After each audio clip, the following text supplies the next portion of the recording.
Okay, people. Hello. Welcome back. So, today's video, I decided I'm going to give my opinions because why not? No one's going to stop me. Are you?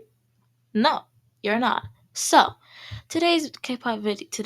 Sorry. Today's video is basically just about K-pop stan things that I really just don't like, that I just hate.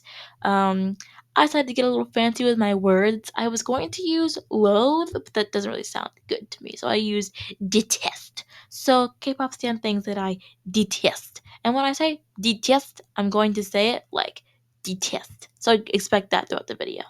Now, with everything that's said, here's a disclaimer. These are my opinions, and I'm not trying to be hateful, or I guess I kind of am, but like not in like a really bad, like cyberbullying type of way. I'm just stating the opinions that are obviously right. So, if you have your own opinions, go ahead and put them down in the comment section. Remember, don't come for me. These are just my opinions, okay?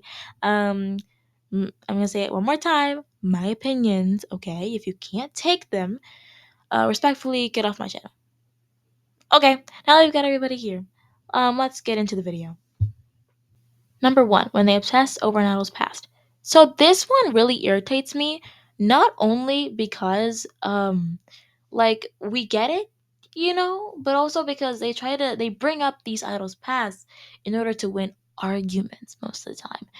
Usually on Twitter or even worse, on TikTok. Cause that's like the new toxic app for K-pop stans. But I just cannot stand it when I see someone bring up the past of like problematicness in terms of like groups and stuff when people know people were moved on. This is like old news. It's not really relevant anymore necessarily. Um there are so many scandals I could talk about, to be honest. I kind of don't want to get into them, to be honest, because everybody already knows. There's so many scandals out there that I could talk about. If you want to leave examples in the comments, I will definitely check those out. But we already know so many. So can we just move past it? Like it just gets annoying. Like we get it and we can let go of it now. Okay? Okay. Now, next opinion. Numero deux. When the incentives ever change. With change comes newness. We all know that. Anyways, I think more of them talking about like album changes. For example, like if they want to switch up something, like their concept and stuff, like people will just jump too quick to conclusions and be like, "Oh my gosh, it doesn't work for them. They should go back to the original concept." But then, like the next week, you hear them vibing out to the song. Like, weren't you just hating on it a few seconds ago?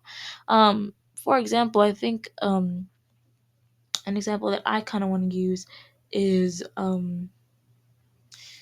with in hyphen within hyphen. They changed up their sound for like, I guess you could say, blessed cursed. They changed up their sound with blessed cursed, and people did not like it. And then when Future Perfect came out, people were even more frustrated. So I think that me personally, I could never see myself hating on blessed cursed. It was such a good song. That's what made me stand them. But anyways. People just were not having it. And so it's a good example of when K-pop stans just don't like something and then they never give it a chance. But then when they do give it a chance, they love it and they're like, "Oh, I was wrong." Like, yeah, you were. Obsessing over an idol's existence.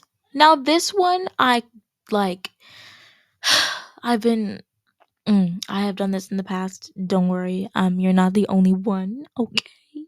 But I've come to my senses now and I don't do that usually anymore. So can we all get a grip and stuff? I'm talking mostly about like performance wise and stuff. Like, for example, they'll label them as professionals if like some accessory gets thrown on the floor and they have to kick it off and stuff.